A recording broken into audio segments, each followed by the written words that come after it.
Hare Krishna. So இன்றைக்கு வந்து நம்ம பகவத்கீதையில் 7வது அத்தியாயம் 23வது ஸ்லோகம் படித்தோம். அத்தியாயம் 7 பதம் 23. அந்த வத்து பலம் தேஷாம் தத்பவத் அல்பமேதஷாம் தேவான் தேவயஜோ யாந்தி மத்பக்தா யாந்தி மாமபி. தேவர்களை வழிபடும் சிற்றறிவு படைத்த மக்களது பலன்கள் தற்காலிகமானதும் ஒரு எல்லைக்கு உட்பட்டதுமாகும். தேவர்களை வழிபடுபவர்கள் தேவர்களின் உலகங்களுக்கு செல்வார்கள். ஆனால் எனது பக்தர் இறுதியில் எனது உன்னதமான உலகை அடைகின்றனர். ஹரி ஓம் தத் சத். ஸோ போன உபன்யாசத்தில் இதை பற்றா பேசணும். எதனால் ஜனங்க வந்து தேவதை வழிபடுறாங்க. 20வது ஸ்லோகத்தில் பகவான் சொன்னார். இதே அத்தியாயத்தில் 20வது ஸ்லோகம் படித்தோம் இல்லையா? காமை ஸ்தத்தை ஹிருதஜானா பிரபத்தியந்தி அந்நிய தேவதா தம் தம் நியமாஸ்தாய நியதா பிரகதஸ்வா. காமை அதாவது பௌத்திக ஆசை. பௌத்திக ஆசைகளால் அலக்களிக்கப்படுற மனதை உடவங்க சிறு சிறு தேவதையை போய் வழிபடுறாங்க அப்படின்னு பகவான் ரொம்ப அழகாக சொன்னார். அப்போ நமக்கு சந்தேகம் வரலாம், அப்படின்னா எல்லாமே கிருஷ்ணரே வரங்கள் கொடுத்துட முடியும்னா அப்போ ஏன் கிருஷ்ணா தேவர்களை படைக்கணும்? 33 கோடி தேவர்கள் இருக்காங்க.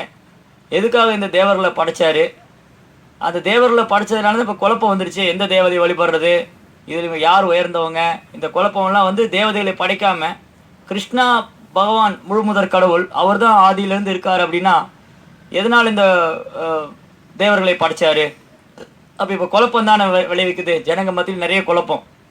இந்த தேவதை வழிபடலாமா, அந்த தேவதை வழிபடலாமா இல்லையா? பொதுவாக நிறைய குழப்பத்தில் இருக்காங்க. 4 முக்கியமான காரணங்கள் பகவான் எதுக்காக தேவதைகளை படைச்சாரு, தேவதைகளை ஏன் உண்டு பண்ணாரு. ஸோ பகவான் முழுமுதற் கடவுள். பகவான் கிருஷ்ணர் வந்து முழுமுதற் கடவுள். அவர் முழு சுதந்திரமானவர். அவருக்கு ஸ்வராட். அவர் வந்து அவருடைய சுதந்திரத்தை யாரும் தடுக்க முடியாது. பூர்ணமான நித்தியமான அறிவு நிறைந்த ஆனந்தமான முழு சுதந்திரம் உடையவர் பகவான் கிருஷ்ணர். அவர் எப்பவுமே தன்னுடைய ஆத்மீக உலகத்தில் நித்தியமாக லீலை பண்ணிட்டு இருக்கார். கோலோக விருந்தாவனம், கிருஷ்ணாவுடைய ஆத்மீக உலகம் வந்து கோலோக விருந்தாவனம். அந்த கோலோக விருந்தாவனத்தில் கிருஷ்ணர் எப்பவுமே அந்த விருந்தாவனத்தை விட்டு ஒரு ஸ்டெப்பு பகவான் வெளியில் வர்றதில்லை. அங்கே நித்தியமாக லீலை பண்ணுறார். ஆனால் அதே சமயம் இந்த ஜட உலகத்தை படைத்து காத்து அழிக்கணுங்கிற சிருஷ்டிக்கிறது பிரளயம், அப்புறம் பிரளயம் ஏற்படுத்துறது, அப்புறம் மெயின்டெனன்ஸ் காக்கிறது. இதை வந்து பகவான் தன்னை விரிவங்கம் செய்துட்டு அந்த ஒரு செயலுக்கும் ஒரு தேவதை நிர்ணயிக்கிறார். இதை நேரடியாக கிருஷ்ணரே பண்ண வேண்டிய அவசியம் இல்லை. இப்போ உதாரணத்துக்கு ஒரு கம்பெனியில் ஒரு பெரிய ஃபேக்ட்ரி இருக்குது, பெரிய தொழிற்சாலை. அந்த தொழிற்சாலையுடைய முதலாளி சேர்மன் எஜமானர் வந்து ஏசி ரூமில் இருப்பார். அவருக்கு நிறைய ஃபேக்ட்ரி இருக்குது, நிறைய தொழிற்சாலை இருக்குன்னா அவர் எங்கேயோ ஒரு ஃபேக்ட்ரியில் இல்லை ஏதோ ஒரு ஆஃபீஸில் இல்லை ஏதோ ஒரு வெளிநாட்டில் இருப்பார். ஆனால் அவர் கீழே எல்லாமே நேர்த்தியாக இயங்கிட்டு இருக்கு. எல்லா ஃபேக்ட்ரியும் எல்லா தொழிற்சாலையும் நல்லபடியாக நடக்குது. ஏன்னா அங்கங்கே ஒரு தொழிற்சாலையும் ஒரு நிர்வாகி வச்சுருக்கார், மேனேஜிங் டைரக்டர், நிர்வாகம் பண்ணக்கூடிய அதிகாரி. அந்த அதிகாரிகள் எல்லாம் செய்கிறாங்க. ஆனால் இவர் தான் முதலாளி. ஆனால் முதலாளி நேரடியாக அதில் சம்மந்தப்படுறதில்லை. சரியா? கரெக்டு தானே? முதலாளி நேரடியாக அதில் இன்வால்வ் ஆகுறதில்ல. ஆனால் அவர் கீழே நிறைய area manager, general manager, managing director, நிர்வாகம் பண்ணக்கூடிய மேனேஜர் இருக்கார். அவர் கீழே ஜென்ரல் மேனேஜர் இருக்கார். அப்புறம் area manager, production manager, supervisor, இந்த மாதிரி நிறைய சேவகர்களை வச்சுருக்கார். அப்போ கேள்வி கேட்போமாண்ணா, ஏன் ஓனர் இவ்வளோ சேவகர்களை வச்சுருக்காரு, அவரே வந்து செய்யலாம்லன்னு கேட்போமான்னு இல்லையா? அவர் செய்ய வேண்டிய அவசியம் இல்லை. அவர் நிறைய பேருக்கு வேலை கொடுக்குறாரு, அவரும் சந்தோஷமாக இருக்கார். நிறைய கம்பெனிகளை வந்து நிறைய தொழிற்சாலைகளை அவர் அதில் சம்மந்தப்படாமையே நிர்வாகம் பண்ணுறார். அந்த மாதிரி கிருஷ்ணா வந்து எப்பவுமே சாமசுந்தரர் புல்லாங்குழல் வச்சுட்டு சந்தோஷமாக விருந்தாவனத்தில் கோபர்கள் கோபிகளோட கன்றுகளும் பசுக்களுடனும் நித்தியமாக லீலை பண்ணிட்டு இருக்கார். ஆனால் அதே சமயம் ஜட உலகத்தை சிருஷ்டிக்கணுங்கிற சேவை வரும்பொழுது, படைத்தல் காத்தல் அழித்தல் செய்யும்பொழுது எண்ணற்ற தேவதைகளை பகவான் உற்பத்தி பண்ணுறார். அதனால் இந்த ஜட உலகத்தை படைக்கிறதுக்கு ஒரு நேரடியாக இங்கே சம்மந்தப்பட வேண்டிய அவசியம் இல்லை. அவர் தன்னுடைய அம்சத்தோடைய அம்சம் தன்னுடைய அவதாரங்கள் மூலமாக செய்திருவார். பகவான் விஷ்ணு, கிருஷ்ணருடைய விரிவங்கம் விஷ்ணு. ஸோ விஷ்ணு காக்கிறார். அவருடைய அம்சம் பிரம்மா படைக்கிறார், சிவபெருமான் அழிக்கிறார். இப்படி அம்சத்தோடைய அம்சம், இந்த மாதிரி எண்ணற்ற தேவர்கள். ஸோ முதல் ரீசன் இதுதான் காரணம். கிருஷ்ணா வந்து இந்த ஜட உலகத்தை நிர்வாகம் பண்ணுறதுக்காக எண்ணற்ற தேவதைகள் உற்பத்தி பண்ணுறார். ஒன்று நேரடியாக அவரே பண்ண வேண்டிய அவசியம் இல்லை. சூரிய மண்டலத்தை மெயின்டைன் பண்ணணும், சந்திர மண்டலத்தை வந்து பராமரிக்கணும், இது நேரடியாக அவர் செய்ய வேண்டிய அவசியம் இல்லை. அதுக்குன்னு உண்டான தேவர்களை நிர்ணயிக்கிறார். ரெண்டாவது, சேவை பண்ணக்கூடியவங்க தேவர்களும் ஒரு வகையில் சேவகர்கள் தான். எந்த ஒரு தேவரும் வந்து பகவானுக்கு போட்டியாளர் கிடையாது, எல்லாருமே பகவானுடைய சேவகர்கள் தான்.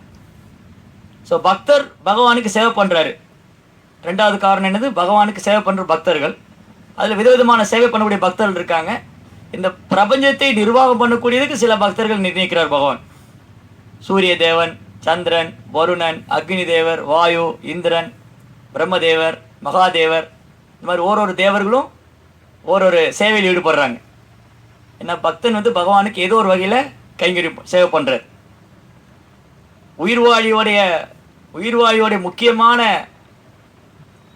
நோக்கமே வந்து பகவானுக்கு சேவை பண்ணுறது தான். அவனுடைய முக்கியமான வேலையே நம்முடைய சொரூபம், ஜீவாத்மாவுடைய நம்முடைய சொரூபம் கிருஷ்ணாவுக்கு சேவை பண்ணுறது. ஜீவேரே சொரூபோய் கிருஷ்ணேரே நித்யதாஸ், பகவானுடைய நித்தியமான சேவகர்.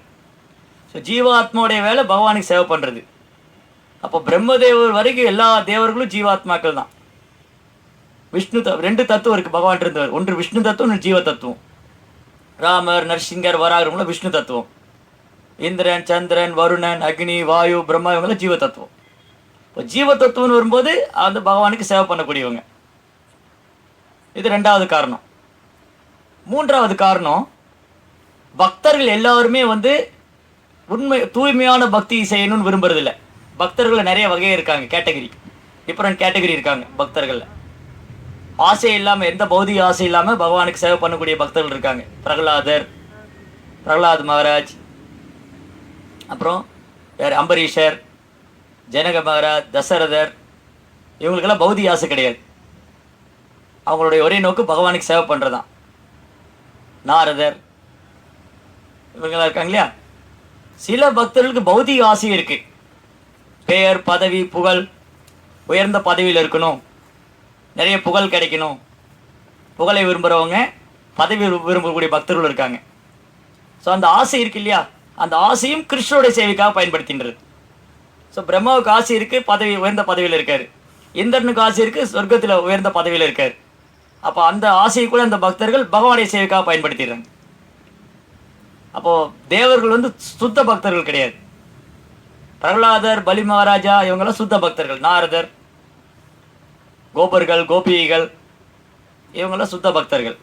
அவங்களுக்கு பௌதிக ஆசை எதுவும் கிடையாது. ஆனால் இந்திரன் போன்ற தேவர்கள் எல்லாத்துக்கும் ஆசைப்படுறவங்க.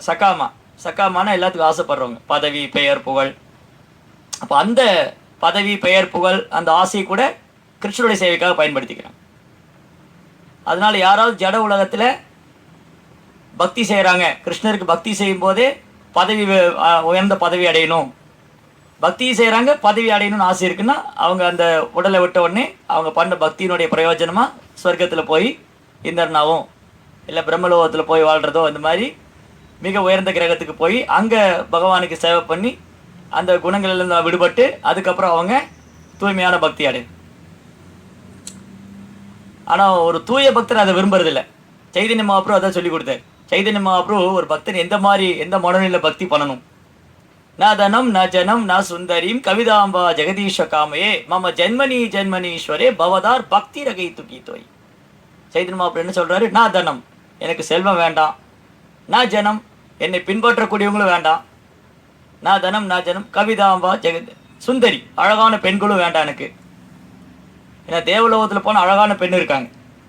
ரம்பா, ஊர்வசி, மேனகா, திலோத்தமா, புஞ்சகஸ்தலா, இவங்கெல்லாம் வந்து அழகு, எப்போவுமே அழகாக இருப்பாங்க, வயசாகாது. தென் அவங்களுக்கு வந்து அழகு படுத்திக்க வேண்டிய அவசியம் இல்லை, இயல்பாகவே அழகாக இருப்பாங்க.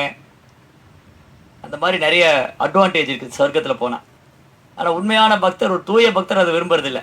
நான் தனம் நான் ஜனம் நான் சுந்தரி கவிதாம்பா ஜெகதீஷ காமி. சரி, அவர் பிறவி வேண்டாம் தான், இந்த பிறவியே வேணாம், முக்தி அடைஞ்சால் போதும்னு நினைக்கிறாரு, அதுவும் விரும்புறதில்லை. நம்ம ஜென்மனி எவ்வளோ பிறவி எடுத்தாலும் போதும், பவதார் பக்தி ரகை துக்கி தோய், ஒரு கலப்படம் இல்லாத தூய்மையான பக்தி எனக்கு கொடுங்க பகவானே, உன்னதமான பக்தி, உங்கள் மேலே எனக்கு எப்பவும் அன்பு இருக்கணும். இப்படி தான் ஒரு பக்தன் பிரார்த்தனை பண்ணணும்னு சைத்தன்ய மகாபிரபு சொல்லித்தரார். ஒரு பக்தனுடைய ரூபத்தில் இருந்து பகவானே ஒரு பக்தனாக வந்து, ஒரு உண்மையான பக்தர், ஒரு தூய பக்தர் எந்த மாதிரி பிரார்த்தனை செய்வார் அப்படின்னு சொல்லித்தரார். அப்போ தேவர்களும் பக்தர்கள் தான்.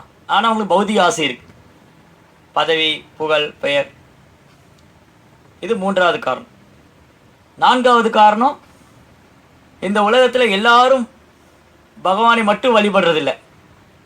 ஏன்னா எல்லாருக்கும் பௌதிக ஆசைகள் இருக்குது. அந்த ஓரொரு ஆசையும் பூர்த்தி பண்ணுறதுக்காக ஓரொரு தேவதையை வழிபட வேண்டிய சூழ்நிலை ஏற்படுது. யாருக்கா அழகான பொண்ணு மனைவியாக வரணும்னா அவங்க பார்வதியை வழிபடலாம். பார்வதி தேவியை தொடர்ந்து வழிபட்டு வந்தால் அவனுக்கு ஒரு அழகான பொண்ணு மனைவியாக வருவாள். அதே மாதிரி அழகான கணவன் மனைவியாக வரணும்னா சிவபெருமானை தொடர்ந்து வழிபட்டுட்டே வந்தால் அழகான கணவன் மனைவி ஒரு பொண்ணுக்கு அழகான கணவன் ஆண்மகன் கணவனாக கிடைப்பான். அதே மாதிரி நோயே இல்லாமல் வாழணும்னு யாரை வரும்னா அவங்க சூரிய தேவனை வழிபடலாம். இந்த மாதிரி கல்விக்கு சரஸ்வதி வழிபடுறது, இது மாதிரி எண்ணற்ற தேவதைகள். அப்போ ஒவ்வொருத்தருடைய ஒரு குறிப்பிட்ட ஆசையை பூர்த்தி பண்ணி கொள்றதுக்காக, ஒரு ஜீவாத்மாவுடைய ஒரு குறிப்பிட்ட ஆசையை பூர்த்தி செய்து கொள்றதுக்காக ஒரு குறிப்பிட்ட தேவதை பகவான் நிர்ணயிச்சிருக்கார். இது 4வது காரணம். முதல் காரணம் என்ன பார்த்தோம்? பகவான் நேரடியாக இன்வால்வ் ஆக வேண்டிய அவசியம், நேரடியாக அவர் செயல்பட வேண்டிய அவசியம் இல்லை. எல்லாமே அவரே செய்யணும் அவசியம் இல்லை. அவர் ஒரு இடத்துல அவருடைய லீலையை ஆனந்தமாக பண்ணிட்டு இருப்பார், தேவர்கள் மூலமாக எல்லாத்தையும் செய்கிறார். 2வது காரணம், தேவர்கள் அந்த பொறுப்பை ஏற்றுக்கிட்டு பகவானுக்கு சேவை பண்ணுறாங்க, பகவானுடைய பிரதிநிதியாக இருக்காங்க. 3வது காரணம், தேவர்களுக்கு ஆசை இருக்குது, அந்த ஆசையை பூர்த்தி பண்ணி பகவானுக்கு சேவை பண்ணுறாங்க தேவலோகத்தில். 4வது காரணம், ஒரு குறிப்பிட்ட தேவதையை வழிபாடணும்னு ஒரு குறிப்பிட்ட ஜீவாத்மா விரும்புறதுனால அந்த குறிப்பிட்ட தேவதை மூலமாக பகவான் அவங்களுடைய விருப்பத்தை பூர்த்தி செய்கிறார். இந்த 4 காரணம் பகவான் தேவர்களை உற்பத்தி செய்தது. எதனால் தேவர்கள் பகவான்கிட்ட வந்தாங்க? இந்த தேவர்கள் யார்? நேற்று கூட பேசினது தேவர்கள்லாம் யார்? பகவானுடைய பிரதிநிதி, பகவானுடைய அம்சம், ஒன்றானவங்க அதே சமயத்தில் வேறானவங்க. குணத்தின் அடிப்படையில் ஜீவாத்மாவை நாமளும் சரி தேவர்களும் சரி குணத்தின் அடிப்படையில் ஒன்றானவங்க, அளவில் வேறானவங்க. ஒருபோதும் தேவர்கள் பகவானுக்கு சமமாயிட முடியாதுன்னு பார்த்துட்டு, அதனால் தேவர்கள் எதுக்காகனா பகவானுடைய சேவையில் ஈடுபடுறதுக்காக. இந்த 4 காரணம் ரொம்ப அழகாக 4 காரணம் பார்த்தோம். ஒன்று என்னது? பகவான் நேரடியாக செயல்பட வேண்டிய அவசியம் இல்லை, தேவர்கள் மூலமாக செய்வார். 2வது, தேவர்கள் அந்த பொறுப்பை ஏற்றுக்கிட்டு அந்த பொறுப்பு மூலமாக அந்த பதவி அந்த இடத்துல இருந்து பகவானுடைய சேவையில் ஈடுபடுறாங்க. 3வது, தேவர்களுக்கு ஆசை இருக்கிறதுனால அந்த ஆசையை சேவை மூலமாக பூர்த்தி பண்ணிக்கிறாங்க. 4வது, இந்த ஜட உலகத்தில் பௌதிக ஆசை இருக்கிறவங்க குறிப்பிட்ட தேவதை அணுகிறாங்க. பௌதிக ஆசையினால் அலக்களிக்கப்பட்ட மனதை உடையவங்க அந்த குறிப்பிட்ட தேவதை அணுகிறாங்க. தான் பியூட்டிஃபுல்லாக சொல்கிறார் கிருஷ்ணா 21வது ஸ்லோகத்தில். 21வது ஸ்லோகத்தில் என்ன சொல்கிறாரு? யோ யோ யாயாம் தனும் பக்தா ஸ்ரத்தையாச்சிதம் எச்சதி தஸ்ய தஸ்யாச்சலம் ஸ்ரத்தாம் தாமேவ விததாம்யகம். எல்லோரது இதயத்திலும் நான் பரமாத்மாவாக இருக்கிறேன். தேவர்களை வழிபட வேண்டும் என ஒருவன் விரும்பும்போது அந்த குறிப்பிட்ட தேவனிடம் பக்தி செய்வதற்கான அவனது நம்பிக்கையை நானே பலப்படுத்துகிறேன். பாருங்க, கிருஷ்ணா எல்லோரு இதயத்திலையும் பரமாத்மாவாக இருக்கார். நம்ம கிருஷ்ண பரமாத்மா தான் கேள்விப்பட்டிருக்கோம். சிவ பரமாத்மா, விஷ்ணு பரமாத்மா, துர்க பரமாத்மா அல்லது முருக பரமாத்மா, கணபதி பரமாத்மான்னு கேள்வி. பரமாத்மா ஒருத்தர் தான், கிருஷ்ண பரமாத்மா. ஸோ கிருஷ்ணா தான் எல்லோரு விதத்துலேயும் பரமாத்மாவாக இருக்கார். மற்ற எல்லா ஜீவாத்மா தான், கிருஷ்ணர் மட்டும்தான் பரமாத்மா. இந்த பரமாத்மாவுடைய அம்சம் தான் மற்ற அவதாரங்கள், ராமர், நரசிங்கர், வராகர், விஷ்ணு எல்லாம் கிருஷ்ணனுடைய அவதாரங்கள். அந்த கிருஷ்ணர் தான் எல்லோரு விதத்துலேயும் பரமாத்மாவாக இருக்கார். அப்போ என்ன சொல்கிறார் பகவான்? யாராவது ஒரு குறிப்பிட்ட தேவதை மேலே தேவதைட்டு போய் வரம் வாங்கணும்னு விரும்பினார்னா அதுக்கு அனுமதி பகவான் தான் கொடுக்குறார். பகவானுடைய அனுமதி இல்லாமல் காற்று கூட வீச முடியாது, சந்திரன் சூரியன் நகராது. எண்ணற்ற கோள்கள் இல்லையா, வானத்தில் எண்ணற்ற கோள்கள் இயங்கிட்டு இருக்கு. யார் அதை சரியான கரெக்டாக இயக்கிட்டு இருக்காங்க?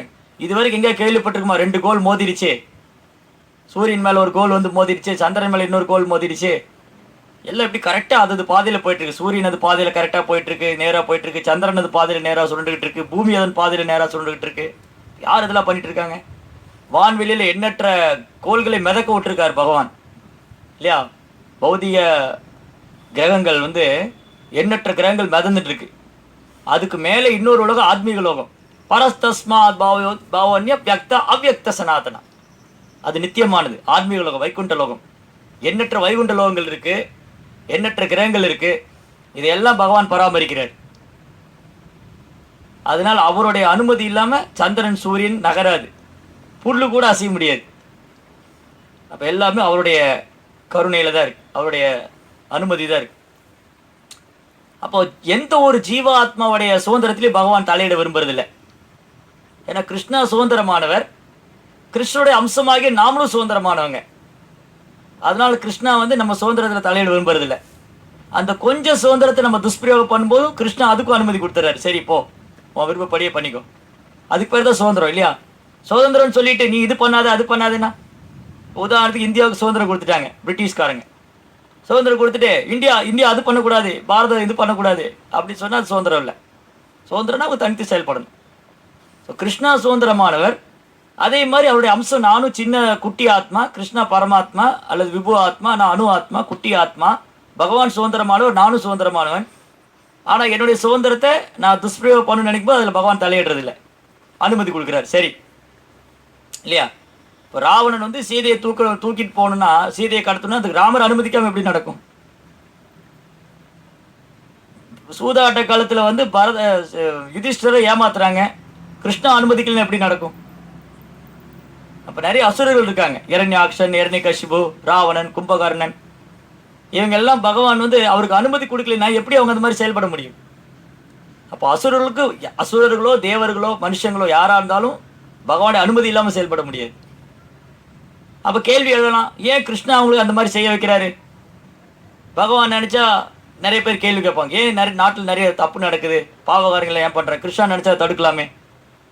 ஏன்னா அதுக்கு பேர் சுதந்திரம் இல்லையே, அதுக்கு பேர் சுதந்திரம் இல்லை. கிருஷ்ணா யாருடைய சுதந்திரத்தை தலையிடுறதில்லை. ஒருத்தர் எப்படி வேணாலும் அவங்க விருப்பப்படி செயலாற்றலாம். ஆனால் பாவம், புண்ணியம், தர்மம், அதர்மம் இருக்குது. அதுக்கு சாஸ்திரம் இருக்குது. பகவத்கீதை, பாகவதம், சாது, சாஸ்திரா, குரு. சாதுக்களுடைய சங்கம் இருக்குது, சாஸ்திரம் இருக்குது, ஆன்மீக குரு இருக்கார். இதை பயன்படுத்திக்கிட்டோன்னா எது நல்லது, எது சரி, எது தப்பு, எது தர்மம், எது அதர்மம் தெரிஞ்சுக்கலாம். ஆனால் அதை பயன்படுத்திக்காமல் என் சுதந்திரத்தை நான் துஷ்பிரயோகம் பண்ணுன்னா அதுக்கு கிருஷ்ணாவை கிளைம் பண்ண முடியாது. கிருஷ்ணாவை குறை சொல்ல முடியாது, பகவானை குறை சொல்ல முடியாது.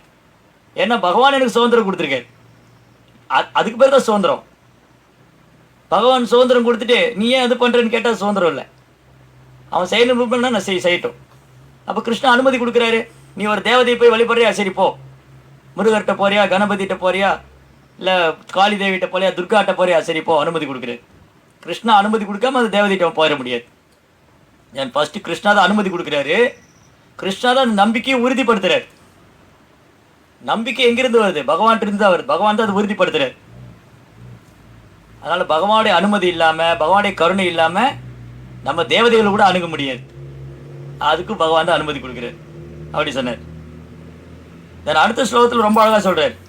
22 22வது ஸ்லோகத்தில், சதயா ஸ்ரத்தையா யுக்த தஸ்ய ஆராதனமீகதே லபதே சததா காமான் மையேவ விகிதான் ஹிதான்.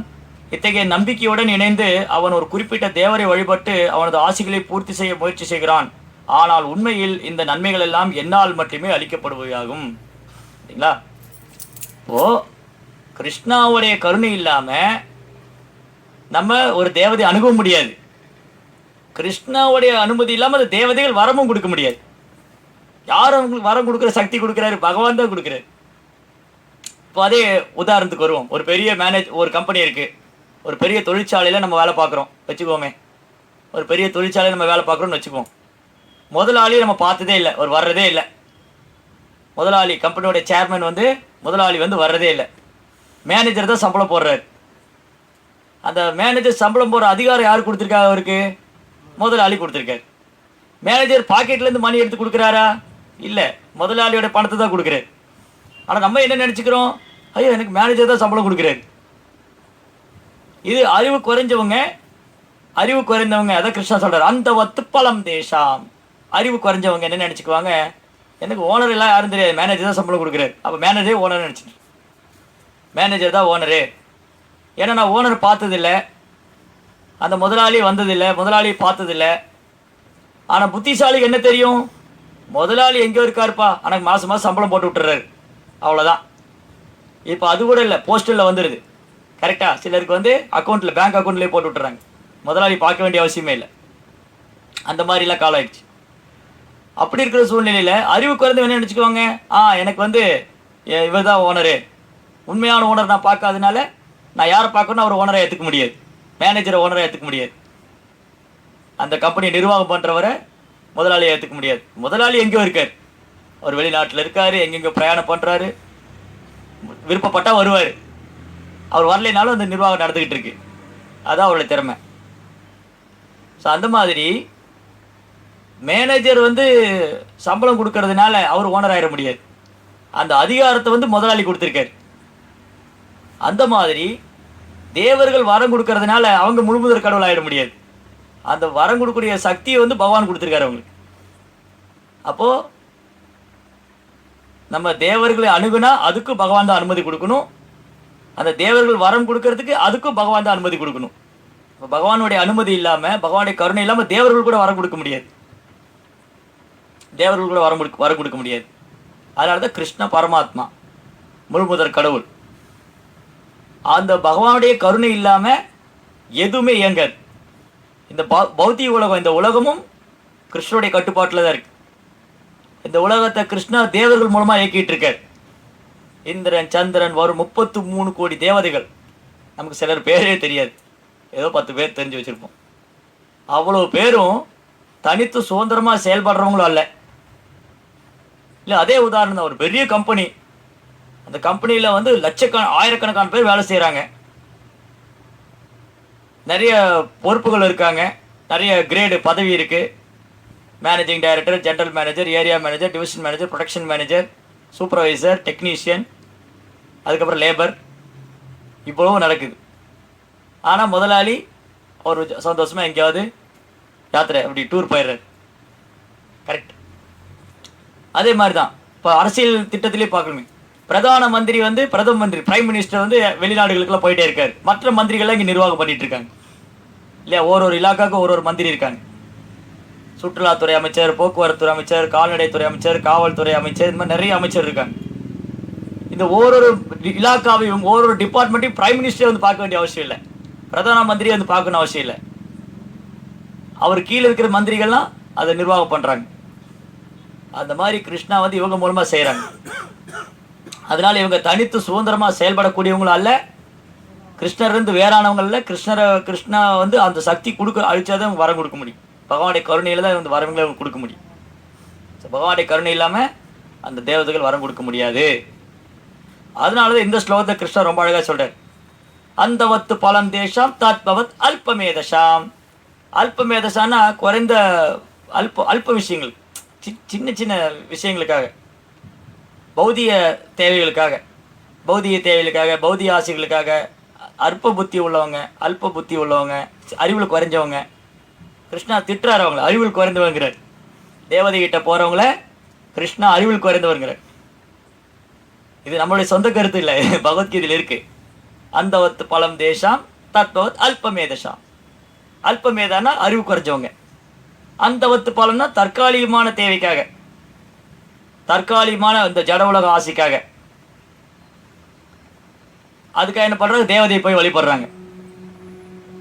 ஆனால் உண்மை என்னன்னா, இந்த ஜட உலகம் தற்காலிகமானது, உயிர்வாளி ஆகிய நாமளும் தற்காலிகமானவங்க, நமக்கு வரங்களை கொடுக்கக்கூடிய தேவர்களும் தற்காலிகமானவங்க, அவங்க மூலமாக பெறக்கூடிய வரங்களும் தற்காலிகமானது. இதில் எதுவுமே நிரந்தரம் இல்லை. இந்த ஜட உலகம் தற்காலிகமானது, இந்த ஜட உலகத்தில் இருக்கிற உயிர்வாளி ஆகிய நாமளும் தற்காலிகமானவங்க, நமக்கு வரங்களை கொடுக்கக்கூடிய தேவர்களும் தற்காலிகமானவங்க, அப்புறம் அந்த வரங்களும் தற்காலிகமானது தான். இது எதுவுமே நிரந்தரம் இல்லை.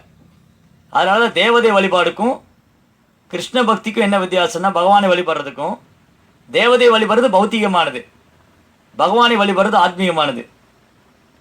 தேவதையை வழிபடுறது தற்காலிகமானது, பகவானை வழிபடுறது நிரந்தரமானது. தேவதையில் கொடுக்கக்கூடிய வரங்கள் தற்காலிகமானதும் ஒரு வரம்புக்குட்பட்டதும். பகவான் தன் பக்தனுக்கு வைகுண்ட பிராப்தியை கொடுத்துறாரு. அதனால தான் கிருஷ்ணா ரொம்ப அழகாக சொல்றார். இந்த மோட்டர் ஆப்பன்னு சொல்லுங்க, அப்புறம் போட்டு. அதனால தான் கிருஷ்ணா ரொம்ப அழகாக சொல்றார். அந்தவத்து பலம் தேஷாம் தத்பவத் அல்பமேதசாம். பௌதிக ஆசைகளால் அலக்களிக்கப்பட்ட மனதை உடையவங்க சின்ன சின்ன தேவைகளுக்காக, அல்ப விஷயங்களுக்காக சிற்றறிவு படுத்தவங்க தேவதை வழிபடுறாங்க. அந்தவத்து பலம் தேஷாம் தத்பவத் அல்பமேதசாம். தேவான் தேவயஜோ யாந்தி மத் பக்தா யாந்தி மாமபி. அப்போ தேவதை வழிபடுறவங்க அந்த உலகத்துக்கு போகிறாங்க, என்னுடைய பக்தர் என்னுடனே வாழ்வாங்க கிருஷ்ணா. இப்போ நிறைய பேர் இதுவும் சொல்லுவாங்க இல்லையா, எந்த சாமி கும்பிட்டானே எல்லாம் ஒன்று தான், நம்ம போகக்கூடிய லட்சியம் ஒன்று தான், எல்லாம் ஒன்று தான். இந்த எல்லாம் ஒன்று தான் எல்லாம் ஒன்று தாங்கிறது கிருஷ்ணா ஏற்றுக்கொள்ளலைங்க. கிருஷ்ணா தெளிவாக சொல்கிறார். பகவான் என்ன சொல்கிறாரு, தேவதை வழிபடுறவங்க அந்த உலகத்துக்கு போவாங்க, என்னுடைய பக்தன் என்னுடைய வாழ்வாங்க. அப்போ எந்த தேவதை வழிபட்டாலும் ஒன்று தான், அது நம்ம பகவான்கிட்ட எல்லாமே பகவான் தான், எல்லாமே பகவான்கிட்ட போயிடுவோம். இந்த கருத்தை இந்த கொள்கையை பகவான் ஏற்றுக்கொள்ளலை. இதை பின்னாடி 9வது அத்தியாயத்தில் உறுதிப்படுத்துறார். யாந்தி தேவா பிரதா தேவான் பித்ருன் யாந்தி பித்ருன்வதா பூதானி யாந்தி பூதேச்ச யாந்தி மத்தியா ஜீனோ அபிமாம். கிருஷ்ணா ரொம்ப அழகாக சொல்கிறாரு, தேவதை வழிபடுறவங்க அந்த உலகத்துக்கு போவாங்க, பித்திருக்களை வழிபடுறவங்க அந்த உலகத்துக்கு போவாங்க, பூதங்களை வழிபடுறவங்க அந்த உலகத்துக்கு போவாங்க, என்னுடைய பக்தன் என்னுடனே வாழ்வார்கள் சொல்லு, என்னுடைய உலகத்துக்கு வருவார். உதாரணத்துக்கு நம்ம ஒரு பேருந்தில் சென்னைக்கு போகணும், பஸ்ஸில் சென்னைக்கு போகணுன்னா சென்னைக்கு போகிற பஸ்ஸில் ஏறி உட்காந்துக்கணும். நான் கும்பகோணம் போகிற பஸ்ஸில் ஏறிட்டு எந்த ஊருக்கு போனால் ஒன்று தான் சொல்லுவோமா? கும்பகோணத்துக்கு போனால் சென்னை போனால் ஒன்று தான் சொல்லுவோமா? சொல்ல மாட்டோம். அந்தந்த ஊருக்கு போகிறதுக்கு அந்தந்த ஊர் பஸ்ஸில் ஏறணும். கும்பகோணம் போகிறதுக்கு கும்பகோணம் பஸ்ஸில் ஏறணும், மதுரை போகிறதுக்கு மதுரை பஸ்ஸில் ஏறணும், சென்னை போகிறதுக்கு சென்னை பஸ்ஸில் ஏறணும். நான் ஏதோ ஒரு பஸ்ஸில் ஏறி உட்காந்துட்டு நான் சென்னை போகணும், ஆனால் நான் ஒரு பஸ்ஸில் போய் உட்காந்துட்டு எங்கே போனாலும் சென்னை தான் சொல்லுவோமா? அப்படி சொல்ல மாட்டோம். இது சாதாரண குழந்தைக்கு கூட தெரியும். எல்லா ஊரும் ஒன்று கிடையாது, அது வேறு ஊர் இது வேறு ஊர், சென்னை வேறு, கும்பகோணம் வேறு, மதுரை வேறு, எல்லாம் ஒரே ஊர் இல்லை, வேறு வேறு. அந்த மாதிரி தான் எண்ணற்ற கிரகங்கள் பிரபஞ்சங்கள் இருக்குது. அந்த ஓரொரு பிரபஞ்சத்திலும் ஓரொரு தேவதைகள் நிர்வாகம் பண்ணுறாங்க. சூரிய மண்டலத்தில் சூரியன் நிர்வாகம் பண்ணுறாரு, சந்திர மண்டலத்தை சந்திரன் நிர்வாகம் பண்ணுறாரு, சொர்க்கத்தை இந்திரன் நிர்வாகம் பண்ணுறாரு, பிரம்மலோகத்தை பிரம்மா நிர்வாகம் பண்ணுறாரு, கைலாசத்தை மகாதேவர் நிர்வாகம் பண்ணுறாரு. இந்த மாதிரி கந்தர்வர்கள், கிண்ணறர்கள், கிம்புருஷர்கள், வித்யாதாரர்கள், இந்த மாதிரி எண்ணற்ற தேவர்கள் வாழக்கூடிய உலகங்கள் இருக்குது. இப்போ நம்ம ஒரு பிளானெட்டில் ஒரு கிரகத்தில் இருக்கோம், பூலோகத்தில். இந்த மாதிரி 14 கிரகங்கள் இருக்குது. பூர்போஸ்வாகா, பூர்லோகம், போர்லோகம், சர்க்கலோகம், ஜனலோகம், தபோலோகம், மகர்லோகம், இப்படி எண்ணற்ற உலகங்கள் இருக்குது. இதில் எங்கே போனாலும் ஒன்றும் இல்லை. அந்தந்த இடத்துக்கு போகிறோன்னா அதுக்குண்டான முயற்சி பண்ணணும், அதுக்குண்டான தர்மத்தை பின்பற்றணும், அதுக்குண்டான யோகங்களையும் தவங்களையும் அனுசரிச்சுன்னா அந்த இடத்துக்கு போயிடலாம். பகவான்கிட்ட போகணுன்னா பகவானுடைய பக்தனாக இருக்கணும், அப்போ தான் பகவான்கிட்ட போக முடியும். அது பகவான்கிட்ட போனால் கிருஷ்ண பக்தி பண்ணால் தான் பகவான்கிட்ட போக முடியும். அதனால் எல்லாம் ஒன்று தான் கிருஷ்ணா இங்கே கண்டிக்கிறார். கிடையாது, நீங்கள் யாரை வழிபட்டாலும் எங்கிட்ட வந்துடலாங்கிறது கிடையாது, எல்லா தேவதையும் ஒன்று தாங்கிறது கிடையாது. அதனால் கிருஷ்ணா என்னெல்லாம் சொல்கிறாரு, அந்த வத்து பழம் தேசம் தத்பவத் அல்பமேதசாம். அறிவுள் குறைந்தவங்க, சின்ன சின்ன சிற்றின்ப ஆசி பௌதிக ஆசிகளுக்காக அலக்களிக்கப்பட்ட மனதை உடையவங்க தேவதைகிட்ட போகிறாங்க. தேவான் தேவேஜோ யாந்தி, அந்த தேவதை வழிபடுவான் அந்த கிரகத்துக்கு போயிடுவான். மத் பக்தா யாந்தி மாமபி, என்னுடைய பக்தன் என்னுடனே வாழ்வார் சொல்றார். அதனால கிருஷ்ணர்கிட்ட போவது தான் மிக உன்னதமானது. அதனால இங்கே 2 விஷயம், அல்பமேதஷா, அல்பமேதஷா சுமேதஷா, சுமேதா, அல்பமேதா சுமேதா, 2 விதமான நபர்கள். அல்பமேதானா குறைந்த அறிவு உள்ளவங்க, சுமேதானா புத்திசாலி, ரொம்ப புத்திசாலி. ஸோ சாஸ்திரம் என்ன சொல்லுது, இங்கே கிருஷ்ணா என்ன சொன்னார், அல்பமேதசா குறைந்த அறிவு உள்ளவங்க தேவதைகிட்ட போகிறாங்க, சுமேதா புத்திசாலி கிருஷ்ண வர்ணம் துஷா கிருஷ்ணம் சாங்க அப்பாங்க அஸ்திர அஸ்தரம் யஜ்யம் சங்கீர்த்தன பிராய் யஜயதிக்கு சுமேதசகா. யஜ்யம் சங்கீர்த்தனம், யார் நாம சங்கீர்த்தனத்தில் கலந்துக்கிறாங்களோ, கிருஷ்ண பக்தி பண்ணுறாங்களோ, ஹரே கிருஷ்ணா கிருஷ்ண கிருஷ்ணா ஹரே ஹரே, ஹரே ராம் ராம ராம ஹரே, அவன் தான் சுமேதா, அவன் தான் ரொம்ப புத்திசாலி, சுமேதசகா. 2 விதமான நபர்கள் எப்போவுமே இருப்பாங்க, ஒன்று அல்பமேதா, இன்னொன்று சுமேதா. அல்பமேதசா சின்ன சின்ன பௌதிக ஆசைக்காக பௌதிக தேவைக்காக தேவதைகிட்ட போகிறவங்க அல்பமேதசா. கிருஷ்ண பக்தி பண்ணி பகவான் நாமத்தை சொல்கிறோம் சுமேதா, ரொம்ப இன்டெலிஜென்ட், ரொம்ப புத்திசாலி. அப்போ இந்த உலகத்தில் யார் ரொம்ப புத்திசாலினா, யார் கிருஷ்ண பக்தி பண்ணுறாரோ அவன் தான் ரொம்ப புத்திசாலி. இது சாஸ்திரத்தில் இருக்குது. நிறைய பேர் என்ன சொல்லுவாங்க, அவங்க ஹரே கிருஷ்ணா இஸ்கானில் இருக்காங்கன்னா கிருஷ்ணர் தான் பகவான் சொல்லுவாங்க. அப்படி இல்லை, சாஸ்திரத்தில் இருக்கிறது நம்ம சொல்கிறோம். இது நம்முடைய சொந்த கருத்தோ கற்பனையோ இல்லை, நம்ம ஏதோ ஒன்று வளரில்லை. ராமானுஜாச்சாரியர், மாத்வாச்சாரியர், நிம்பார்க்க சுவாமி, விஷ்ணு சுவாமி, ஸ்ரீல பிரபுபாதர், இந்த மாதிரி ஆச்சாரியர்கள் சொல்கிறத நம்ம பின்பற்றுறோம், சாஸ்திரத்தை பின்பற்றுறோம், ஆச்சாரியனை பின்பற்றுறோம், சாதுக்களை பின்பற்றுறோம். அப்போ இது சொந்த கருத்து இல்லை. அப்போ யார் ரொம்ப புத்திசாலி இந்த உலகத்தில்? எம்பிபிஎஸ் படிச்சிருக்காங்களா, எம்டி படிச்சிருக்காங்களா, பிஹெச்டி முடிச்சிருக்காங்களா, டாக்டராக இருக்காங்களா, அட்வொகேட்டாக இருக்காங்களா, இல்லை சயின்டிஸ்ட் விஞ்ஞானியாக இருக்காங்களா?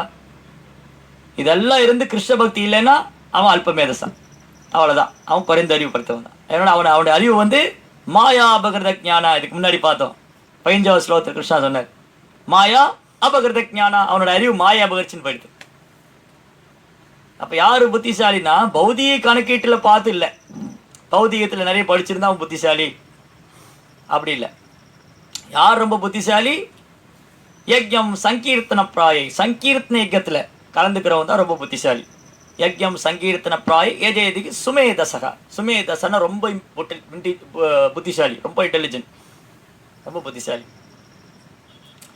இது கிருஷ்ணா உறுதிப்படுத்துறார் பகவத்கீதையில்.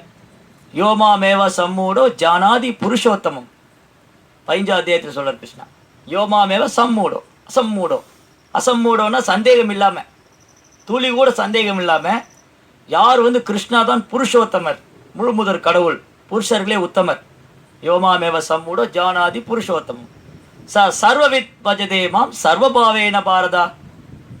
யார் ஒருத்தர் கிருஷ்ணா தான் முழுமுதற் கடவுள் தெரிஞ்சுக்கிறாங்களோ பகவத்கீதை மூலமா, பாகவதம் மூலமா, ஆச்சாரியன் மூலமா, அவன் எல்லாம் கத்துண்டான், எல்லாம் படித்தவன் ஆயிடுறான். நம்பர் 1 முதல் தரமான புத்திசாலி பண்டிதன். யோமாமேவ அசம்மூடோ ஜானாதி புருஷோத்தமம், சந்தேகம் இல்லாமல் தெரிஞ்சுட்டார். சர்வவித், இனி அவன் படிக்க வேண்டியது ஒன்றும் இல்லை. சர்வபாவேன பாரதா. அர்ஜுனா அவன் எல்லாம் தெரிஞ்சுட்டான். அதுக்கப்புறம் என்ன பண்ணுவான்? பஜதேமாம், எனக்கு பக்தி தொண்டு செய்வார், எனக்கு பக்தி பண்ணுவார், கிருஷ்ணாவுடைய பக்தியில் ஈடுபடுவார். யோமாமேவ சம்மூடோ ஜானாதி புருஷோத்தமம் சர்வவித் பஜதேமாம் சர்வபாவேன பாரதா. இனி அவர் ஒன்றும் தெரிஞ்சிக்க வேண்டியதில்லை. இனி அவர் வந்து தெரிஞ்சிக்க வேண்டியது ஒன்றும் இல்லை. கிருஷ்ணரை சரணடைஞ்சு கிருஷ்ண பக்தி பண்ணி பகவானுக்கு சேவை பண்ணி பகவானுடைய நாமத்தை உச்சரிக்கிறோம். ஹரே கிருஷ்ணா கிருஷ்ண கிருஷ்ணா ஹரே ஹரே, ஹரே ராம ராம ராம ஹரே ஹரே. இது வேதங்கள் படி, சாஸ்திரங்கள் படி அவன்தான் முதல் தரமான புத்திசாலி, சுமேதசகா, போதுமான அறிவு பெற்றவர். இனி அவர் படிச்சுக்க வேண்டியதோ தெரிஞ்சுக்க வேண்டியதோ ஒன்றும் இல்லை. அதான் சைதன்ய மகாபிரபு இந்த பூமியில் இறங்கி வந்து இந்த கிருஷ்ண பக்தி எல்லாருக்கும் விநியோகம் பண்ணார். ஒரு கிராமத்திலையும் நகரத்திலும் என்னுடைய நாமம் ஜபிக்கப்படணும், தூய்மையான கிருஷ்ண பக்தி விநியோகம் பண்ணார். இப்போ பகவான்கிட்ட வர்றவங்க பௌதிகமான தேவைக்காக, பௌதிக தேவைக்காக வரவங்களும் இருப்பாங்க, பௌதிக தேவை கூட பக்தியும் சேர்த்து பண்ணுறவங்களும் இருப்பாங்க, தூய்மையான பக்தி பண்ணுறவங்களும் இருப்பாங்க. 3 வகையான நபர்கள் வருவாங்க. ஏதாவது பௌதிக தேவைக்காக கிருஷ்ணாட்ட வருவாங்க. தன் பௌதிக தேவை ஒரு பக்கம் இருக்கும், ஆத்மீகம் வேணும், ரெண்டுமே ரெண்டு பக்கம் இருக்கும். பௌதிக தேவை ஒரு பக்கம், ஆன்மீகம் வேணுங்கிற ஒரு பக்கம், இன்னொரு பக்கம் தூய்மையான பக்தர்கள். இந்த 3 பேரில் தூய்மையான பக்தர்கள் உயர்ந்தவங்க. மற்றவங்க பகவான்கிட்ட வர்றதுனால படிப்படியாக அவங்க எல்லா கலங்கத்திலிருந்து விடுபட்டு மிக உன்னதமான பக்தராகிடுவாங்க. அதில் எப்படி பார்த்தாலும் கிருஷ்ண பக்தி மிக உன்னதமானது, மிக உயர்ந்தது, மிகவும் சுவையானது, மிகவும் தூய்மையானது. அது மட்டும் இல்லை, ஸ்ரீல பிரபுபாதர் என்ன சொல்கிறாரு, எல்லா விதமான பௌதிக பிரச்சனைக்கும் கிருஷ்ண பக்தி தான் ஒரு தீர்வுன்ட்டு, ஒரே தீர்வு. இந்த உலகத்தில் கூட அனைத்து பிரச்சனைகளுக்கும் கிருஷ்ண பக்தி ஏற்றுக்கொள்றதா ஒரே தீர்வு. கிருஷ்ண பக்தி ஏற்றுக்கொள்ளாதனால தான் எல்லா பிரச்சனையும் காரணம். பிரபுபாதர் ஒரு தடவை உபன்யாசம் பண்ணிட்டு சொன்னார், வெளிநாட்டுக்காரங்களை இந்த கிருஷ்ண பக்தி இயக்கத்தை வெளிநாட்டில் ஆரம்பித்தப்போ நிறைய பேர் விரும்பி ஏற்றுக்கிட்டாங்க. ஏன்னா அவங்களுக்கு குழப்பம் இல்லை, இவர் கடவுளா அவர் கடவுளா, இவர் அவரா, இந்த மாதிரி குழப்பம் இல்லை. பிரபுபாதர் மேலே அவங்க நம்பிக்கை இருந்தது, ஆச்சாரியன் மேலே, உடனே ஏற்றுக்கிட்டாங்க. அது மட்டும் இல்லை, வெளிநாட்டுக்காரங்க முட்டாள்கள் இல்லை, ஆராய்ச்சி பண்ணி பிரபுபாட்ட கேள்வியில் கேட்டாங்க, பிரபுபாவுக்கு சேவை பண்ணாங்க, பிரபுபாவுடைய கருணையினால் தெரிஞ்சுட்டாங்க. ஆனால் இந்தியாவில் பாரத பூமியில் கிருஷ்ண பக்தி கொடுக்க ரொம்ப கஷ்டம். காரணம் என்னென்னா எக்கச்சக்க குழப்பம். இந்த தேவதை, அந்த தேவதை, அந்த சாமி, இவர் கடவுள் இல்லை, அவர் கடவுள், இவர் கும்பிடக்கூடாது, அவர் கும்பிடக்கூடாது, 1008 கேள்வி. ஏன்னா இங்கே எல்லாம் மறந்தாச்சு. பகவத்கீதை கிடையாது, பாகவதம் கிடையாது, ராமாயணம் மகாபாரதம் எல்லாம் விட்டுட்டணும். இதோடைய தாத்பரியம் என்னன்னு தெரியல. கிருஷ்ணருடைய தனித்தன்மை, பகவான் கிருஷ்ணாவுடைய தனித்தன்மை, அவருடைய மகிமைகள், அவருடைய வைபவங்கள், அவருடைய லீலைகள், அவருடைய ஆதாரம் எல்லாம் மறந்து போயிட்டணும். அறியாமையில் புலன்பத்திலே வாழ்ந்துட்டுருக்கும். அதனால இப்போ நமக்கு சந்தேகம், குழப்பம், இதெல்லாம் எப்படி தீரும்? பக்தருடைய சங்கத்திலிருந்து கேட்கணும். பகவத்கீதை கேட்டு படிக்கிறதுனால தான் நாமும் ஜபிக்கும் போது தான் தீரும். அதனால் இங்கே ரொம்ப அழகாக கிருஷ்ணா சொல்கிறாரு, எந்த தேவதை வழிபட்டாலும் ஒன்று தான் அப்படிங்கிறத கிருஷ்ணா ஏற்றுக்கொள்றதில்ல. அதனால தான் அவருடைய பகவத்கீதையில் கடைசியாக கிருஷ்ணா வந்து என்ன கேட்டுக்கிறாரு, எல்லா விதமான தர்மத்தை விட்டு என்னை மட்டுமே சரணடைவாயாக, சர்வ தர்மான் பரித்திச்சு மாம் ஏகம், ஏகம்னா என்னை மட்டும், மாம் ஏகம் சரணம் பிரஜா அகம் துவா சர்வபாவேப்பியோ மோக்ஷாமி மாசுச்ச. மாசுச்சான்னு பயப்படாத. நமக்கு சிலப்போ பயம் இருக்கும். ஏன்னா நிறைய பேர் கேட்பாங்க கிளாஸில் வந்து ஃப்ரீ டைமில் சந்தேகம் கேட்பாங்க, பிரபு இதுக்கு முன்னாடி நான் அந்த கோயிலுக்கு போயிட்டு இருந்தேன், அந்த சாமி குலதெய்வ சாமி கும்பிட்டுட்டு இருந்தேன், அந்த சாமி கும்பிட்டேன், இந்த சாமி கும்பிட்டேன், நான் கிருஷ்ணாட்ட வந்துட்டு அவங்க என் மேலே கோவிச்சிக்க மாட்டாங்களா? நீங்கள் கிருஷ்ண பக்தி பண்ண சொல்கிறீங்க, கிருஷ்ணநாமம் சொல்ல சொல்கிறீங்க, அப்போ அந்த தேவதையை மேலே கோவிச்சிட மாட்டாங்களா? என்னை சபிச்சிட மாட்டாங்களா? எனக்கு துன்பத்தை கொடுத்துட மாட்டாங்களா? ஒருபோதும் கொடுக்க மாட்டாங்க. அந்த தேவதைக்கு குற்றம் இழைச்சாதானே பிரச்சனையே. நம்ம குற்றம் ஒன்றும் இழைக்கலையே, நம்ம பகவான்ட்டு தானே சரணடைகிறோம். நம்ம பகவான்கிட்ட சரணடைகிறதுனால அந்த தேவதை ரொம்ப சந்தோஷம் அடைவாங்க. இப்போ உதாரணத்துக்கு நம்ம ஏதோ குறிப்பிட்ட தேவதையை வந்து வழிபட்டுட்டு இருந்தோம்னு வைங்களேன், பார்வதியோ இல்லை மகாதேவரோ இல்லை கணபதியோ இல்லை கார்த்திகேயரோ வழிபட்டு இருந்தோம். ஆனால் கிருஷ்ண பக்தி வந்ததுக்கப்புறம் கிருஷ்ணாவும் மூணு கடவுளை ஏற்றுன்றோம், கிருஷ்ணாவுடைய நாமத்தை உச்சரிக்கிறோம், சேவை பண்ணுறோம். அப்போ என்னாகும், அந்த தேவதையுடைய ஆசீர்வாதம் கிடைக்கும், அவங்க ரொம்ப சந்தோஷமாவாங்க. அதே சமயத்தில் அந்த தேவதைகளை நிந்திக்கவும் கூடாது. நான் கிருஷ்ண பக்தராக இருக்கிறதுனால அந்த தேவர் வந்து சிவபெருமான் மோசம், அப்படி இல்லை, அவர் கடவுள், அவர் அப்படி இல்லை, அது இல்லை, அவங்களுக்கு அபராதம் செய்யக்கூடாது. எந்த ஒரு தேவதையும் நிந்திக்கவும் கூடாது. சிவபெருமானையோ இல்லை கணபதியோ இல்லை கார்த்திகேயரையோ இல்லை துர்கையோ எந்த ஒரு தேவதையும் நிந்திக்கூடாது. ஏன்னா அவங்க எல்லாம் பக்தர்கள், பகவானுக்கு சேவை பண்ணிட்டு இருக்காங்க. அதனால ஒரு வைஷ்ணவர், ஒரு கிருஷ்ண பக்தர், ஒரு எறும்பு கூட நிந்தனை பண்ண மாட்டார், எந்த ஒரு ஜீவராசியும் வெறுக்க மாட்டார், எந்த ஒரு ஜீவராசிக்கு மேலேயும் பொறாமை கொள்ள மாட்டார், எல்லார் மேலேயும் அன்பு செய்வார். அப்படி இருக்கும்போது தேவதைகள்கிட்ட போய் பிரார்த்தனை பண்ணலாம். என்ன பிரார்த்தனை பண்ணலாம்? போன கிளாஸில் பார்த்தோம் இல்லையா, தேவதைகள்கிட்ட போய் பௌதிகமாக பிரார்த்தனை பண்ணக்கூடாது, கிருஷ்ண பக்தி வேணும்னு பிரார்த்தனை பண்ணணும். கிருஷ்ண பக்தி கொடுங்க, கிருஷ்ண மேலே அன்பு கொடுங்க, நாமத்தில் ருச்சி கொடுங்க, நான் இன்னும் கிருஷ்ண பக்தியில் நிறைய பகவான் நிறைய சேவை பண்ணணும், பக்தியில் நிறைய முன்னேற்றம் அடையணும், இந்த மாதிரி பிரார்த்தனை பண்ணலாம். அப்போ அந்த தேவதைகளும் ரொம்ப சந்தோஷமாயிடுவாங்க, அவங்களுக்கு ரொம்ப சந்தோஷமாயிடும். ஏன்னா அவங்க பார்க்கறது பூரா பௌதிகமான ஆட்கள் தானே. 99% பேர் கோயிலில் வந்து என்ன பௌதிகத்தானே பிரார்த்தனை பண்ணுறாங்க. ஏதாவது ஒருத்தர் தான், 100-1000 ஒருத்தர் தான் போய் அந்த தேவதை மேலே உண்மையாலுமே அன்பு பண்ணுறாங்க. மற்றவங்க எல்லாம் பௌதிக வாசிக்காக தான் போகிறாங்க. கடுமையான விரதங்கள் தபங்கள் எல்லாம் அதுக்கு தான், உடன்பத்துக்கு தான். ஆனால் உண்மையாலுமே அந்த தேவதையை வழிபடக்கூடியவங்கள அவங்களே பகவான் அனுப்பிச்சு வச்சுடுவாங்க. யாராவது உண்மையாலுமே எந்த விதமான எதிர்பார்ப்பும் இல்லாமல், கள்ளம் கபடம் இல்லாமல் உண்மையான தேவதை வழிபாடு பண்ணால் அந்த தேவதையை பகவான் அழைச்சிட்டு வந்துடுவாங்க, கிருஷ்ண பக்தியில் கொண்டு வந்து விட்டுருவாங்க. ஏன்னா அவங்களுக்கு தெரியும் இவங்களை வந்து பகவான் தான் சரியான ஆள், இவங்களுக்கு இவங்க ரொம்ப நல்லவங்களாக இருக்காங்க, இவங்க வந்து எந்த பௌதிக ஆசை இல்லை இவங்களுக்கு. அப்போ இவங்க கிருஷ்ணாட்ட போய்ட்டோம், ஆத்மீக லோகத்தில் போய் சந்தோஷமாக இருக்கு. ஏன்னா மற்றதெல்லாம் தற்காலிகமானது தான், வைகுண்டம் மட்டும்தான் நிரந்தரமானது, ஆத்மீக லோகம் மட்டும்தான். பிரம்மலோகம் வரைக்கும் தற்காலிகமானது தான். பூதசாம கிரயாயம் பூத்வா பூத்வா பிரளியதே, திரும்ப திரும்ப படைக்கப்படும், திரும்ப திரும்ப அழிக்கப்படும். ஒரு பிரளயம் வரும், ஒரு அழிவு வரும்போது எல்லா பௌதிக கிரகமும் அழிஞ்சு போயிடும். ரெண்டாவது பிரளயம் வரும்போது தேவர்கள் உட்பட எல்லாருமே பகவானுடைய உடலில் போவாங்க. அப்போ அடுத்த பிரளயம் பிரம்மா உட்பட எல்லா தேவர்களும் பகவானுடைய உடலில் போய் திரும்ப வருவாங்க, திரும்பவும் சிருஷ்டி பார்க்கும்போது திரும்பவும் எல்லா தேவர்களும் வருவாங்க. அப்போ தேவதை வழிபட்டால் நம்மளும் அவங்க கூட சேர்ந்து போக வேண்டியதான், தற்காலிகமானதுன்னு. அதனால தான் பிரபுப்பா ரொம்ப அழகாக சொல்கிறார், தேவர்கள் தற்காலிகமானவங்க, அவங்க கொடுக்கக்கூடிய வரங்களும் தற்காலிகமானது, நம்ம வந்து தேவதை வழிபட்டால் அதுவும் தற்காலிகமானது, இந்த உலகம், இந்த உடல் எல்லாமே தற்காலிகமானது தான், ஆத்மா மட்டும்தான் நித்தியமானது. பகவான் நித்தியமானவர் சனாதனா, ஆத்மா நித்தியமானது சனாதனம், பகவானுக்கும் பக்தனுக்குள்ள அன்பு பரிமாற்றம் சனாதனம், நித்தியமானது பக்தி. அந்த பக்தினால் மட்டும்தான் நம்ம எப்பவுமே சந்தோஷமா இருக்க முடியும். பக்தியாமாம் அபிஜானாது, பக்தி தொண்டால் மட்டும்தான் கிருஷ்ணா உள்ளபடி அடைய முடியும், உணர முடியும். அப்போ பக்தினாலே கிருஷ்ணாவுக்கு பண்ணுறது தான் பக்தி தொண்டு, பக்தி யோகா, பக்தினாலே கிருஷ்ணாவுக்கு தான், கிருஷ்ணருக்கு செய்கிறது தான். தேவதைகள் பண்ணுறதுலாம் பக்தி கிடையாது, அது ஆசை, ஜட உலகத்தில் உள்ள விருப்பங்களை பூர்த்தி பண்ணிக்கொள்வது, அது பக்தி யோகம் அல்லது பக்தி தொண்டுன்னு சொல்ல முடியாது. அது அந்த உபாசகர் தேவதையோட வழிபாடு, தேவதை வழிபடுவர்னு சொல்ல முடியும், அவர் பக்தர்னு சொல்ல முடியாது. தேவி உபாசகர் அந்த மாதிரி தான் சொல்ல முடியும். ஆனால் கிருஷ்ண பக்தர் தான் உன்னதமானது.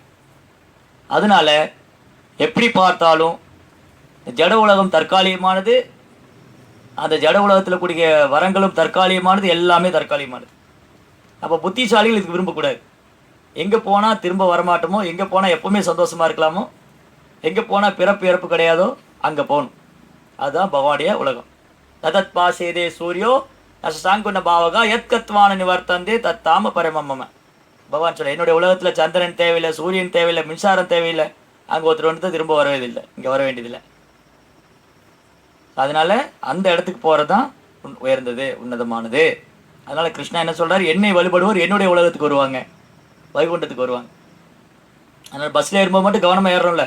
பஸ்ஸில் சென்னைன்னு போட்டிருக்கா, கும்பகோணம் பஸ்ஸில் ஏறிட்டு சென்னைக்கு போங்க, எல்லாம் ஒன்று தாங்க, அந்த ஊர் போனேன்னு இந்த ஊர் போனேன்னு எந்த ஊருக்கு போனேன்னு சொல்ல மாட்டோம். எனக்கு அந்த இடத்துக்கு போகணும், எந்த இடத்துக்கு போகணுமோ அந்த இடத்துக்கு கூட பஸ்ஸில் ஏறணும். அதே போல் பகவான்கிட்ட போகணுன்னா பகவானுக்கு பக்தி செய்யணும். பகவானுக்கு பக்தி செஞ்சால் பகவான்கிட்ட போக முடியும். எந்த தேவதை வழிபட்டாலும் பகவான்கிட்ட போயிடலாங்கிறது இங்கே கிருஷ்ணா ஏற்றுக்கொள்ளல். அது புத்திசாலி தர்மம் இல்லை. ஹரே கிருஷ்ணா. ஜெய் ஸ்ரீல பிரபுபாத்.